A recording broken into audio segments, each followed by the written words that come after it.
जय श्री राम। मैं विशाल शर्मा आपके सामने आप सभी को रुक्मणी अष्टमी की हार्दिक शुभकामनाएं। पोख मास में कृष्ण पक्ष में अष्टमी के दिन रुक्मणी अष्टमी उत्सव बनाया जाता है।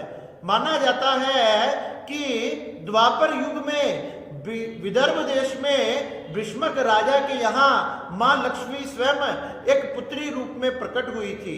माँ लक्ष्मी स्वयं पुत्री रूप में भीष्मक राजा के यहाँ प्रकट हुई और भीष्मक राजा ने उनका नाम रुक्मणी रखा था।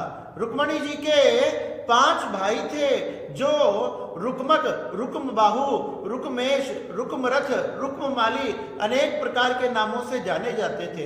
इस प्रकार से उस राजा के 6 संतान थी, 5 भाई तथा एक ये प्यारी सी बहन। ये बड़ी ही सुंदर थी तथा जब से राजा के यहाँ लक्ष्मी माँ रुक्मणी जी के रूप में प्रकट हुई, राजा का यश, राजा का राज्य चारों तरफ फैलने लगा।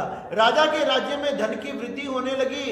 इस प्रकार से रुक्मणी जी धीरे धीरे बड़ी होने लगी। जब एक दिन उनके भाई ने देखा अब मेरी बहन विवाह के योग्य हो गई है और अब हमने इनका विवाह कर देना चाहिए, तो उन्होंने क्या किया, छेदी नरेश शिशुपाल जी राजकुमार उनके साथ अपनी भान का विवाह उन्होंने संबंध पक्का कर दिया।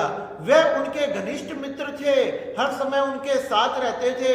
उनके मन में विचार आया अगर मैं अपने मित्र के साथ अपनी बहन का विवाह कर दूंगा तो हमारी मित्रता और गहरी हो जाएगी। जैसे उसने संबंध पक्का कर दिया और घर आकर अपने माता पिता को, अपने बहन को, अपनी पत्नी को इस बारे में बताया तो सब बड़े दुखी हुए।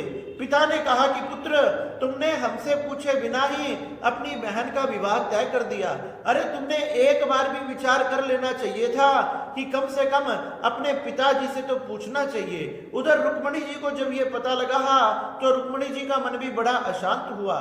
कारण क्योंकि रुक्मणी जी अधिकतर अपने पिता के पास रहा करती थी और राजा उनके पिता के पास कोई ना कोई मिलने आया करता था। जो भी मिलने आया करता था वह भगवान श्री कृष्ण की तारीफ किया करता था, द्वारकाधीश की प्रशंसा किया करता था। इसलिए रुक्मणी के हृदय को द्वारकाधीश ने, भगवान श्री कृष्ण ने घेर लिया था। रुक्मणी जी भगवान श्री कृष्ण से प्रेम करने लगी थी और अपने मन ही मन में उन्हीं को अपना पति मान लिया था। श्री नारद जी ने आकर और भगवान कृष्ण की प्रशंसा की। अब तो रुक्मणी जी भगवान कृष्ण तथा द्वारकाधीश को ही अपना पति बनाना चाहती थी। जैसे ही उन्हें पता लगा मेरे भाई रुक्मक ने शिशुपाल के साथ मेरा संबंध तय किया है, उनका मन बड़ा निराश हुआ। वह निराश होकर रोने लगी। वह सोचने लगी कि हाय अब मैं क्या करूं, मैंने केवल भगवान श्री कृष्ण के बारे में सुना है, आज तक उन्हें देखा तक नहीं है, केवल कल्पना की है, केवल उनका चित्र अपने मन में बनाया है, बसाया है, वो तो मुझे जानते भी नहीं है। अब मैं उनको कैसे बताऊं कि मेरा संबंध पक्का हो गया है, कृपया कर कर आप उससे पहले आकर मुझसे विवाह कर ले। इस प्रकार से विचार कर कर रोने लगी, विलाप करने लगी। रोते हुए, बिलखते हुए जब रुक्मणी जी की भाभी ने उन्हें देखा तो कहने लगी कि आप इतना क्यों रो रही है, इसके पीछे क्या कारण है। वह कहने लगी कि भाभी जी मैं तो द्वारकाधीश को ही अपना पति मान चुकी हूँ और भैया ने मेरा संबंध शिशुपाल के साथ पक्का कर दिया है। अब मैं क्या करूं, कहाँ जाऊं, कैसे भगवान श्री कृष्ण द्वारकाधीश को ये सब बताऊं। तब उनकी भाभी जी कहने लगी कि तुमने उनके लिए एक पत्र लिखना चाहिए। रुक्मणी जी के मन में विचार आया कि ये बात तो भाभी ने सही कही। ये विचार मन में धारण कर कर उन्होंने एक सुंदर पत्र लिखा, 7 श्लोकों का सुंदर पत्र लिखा और ब्राह्मण देवता को बुलाकर, क्योंकि ब्राह्मण पूजनीय है और द्वारकाधीश ब्राह्मणों का बड़ा आदर तथा सत्कार करते थे, इसलिए एक ब्राह्मण को बुलाकर उनको ये पत्र दिया और कहने लगे एकांत में केवल भगवान कृष्ण को ही ये पत्र देना। वह ब्राह्मण पत्र लेकर चले तथा द्वारका में जाकर भगवान श्री कृष्ण के सन्मुख गए। भगवान श्री कृष्ण ने सिंहासन से खड़े होकर स्वागत किया तथा भगवान श्री कृष्ण उनके चरण दबाने लगे। कहने लगे ब्राह्मण देवता आज आपका यहाँ कैसे आना हुआ, तो कहने लगे विदर्भ देश से राजकुमारी ने आपके लिए पत्र भेजा है।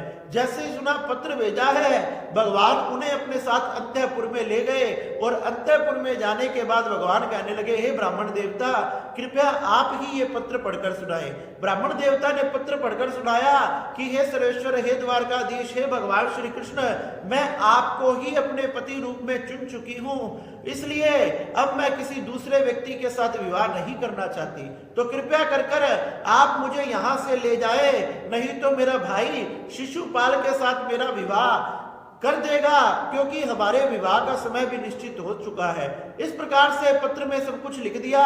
कहने लगे, इस तारीख को, इस तिथि को मेरा विवाह होना निश्चित है और हमारे यहाँ पर एक रीति रिवाज है, कन्या विवाह से पहले माँ गौरा का पूजन करने के लिए जाती है, उसी प्रकार मैं भी माँ गौरा का पूजन करने जाऊंगी, आप कृपया कर मुझे वहीं से ले जाना।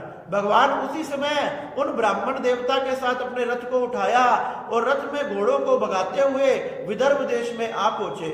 उधर शिशुपाल भी अपनी सेना के साथ तथा जरासंध के साथ, जरासंध की सेना के साथ बारात लेकर जा रहा था और उधर से भगवान श्री कृष्ण आ रहे थे। जैसे ही रुक्मिणी जी वहां पूजा करने के लिए गई, पूजा करके वहां बहुत से सैनिक बाहर खड़े थे, लेकिन जैसे ही भगवान श्री कृष्ण आए तो वह सब सैनिक जो थे वो भगवान कृष्ण को देखते रह गए, मोहित हो गए, मानो सबके देखते देखते ही भगवान श्री कृष्ण रुक्मिणी जी का हाथ पकड़कर वहां से हरण कर ले गए। जब सैनिकों ने देखा, अरे भैया ये तो ले गया ले गया ले गया, और जब शोर मच गया, जैसे ही रुक्मक को पता लगा, शिशुपाल को पता लगा, सब भगवान से युद्ध करने के लिए दौड़ पड़े। रुक्मक ने भगवान का रथ रोक लिया और भगवान ने उससे युद्ध किया, और युद्ध करने के बाद जैसे ही उसे मारने लगे तो रुक्मिणी ने रोक लिया, ये मेरा भाई है, कृपया कर आप इसे ना मारे, केवल दंड आप दे सकते हैं। इस प्रकार से भगवान ने उनकी दाढ़ी मूंछ को, केशों को काट दिया और उसे छोड़ दिया। बलराम जी वहां आए, भगवान श्री कृष्ण को तथा रुक्मिणी जी को आदर तथा सम्मान के साथ द्वारका में ले गए और बड़ी ही सुंदर विधि से, रीति रिवाज से, शास्त्र विधि से भगवान श्री कृष्ण तथा रुक्मिणी जी का विवाह हुआ।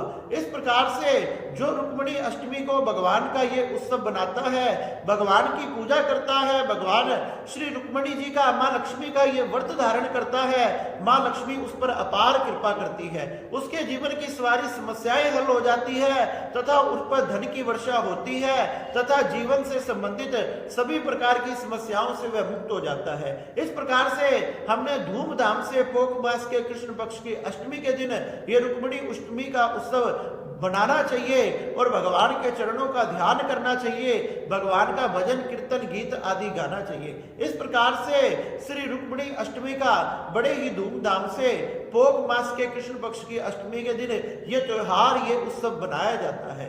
बोलिए मेरे बाके बिहारी लाल की जय। जय जय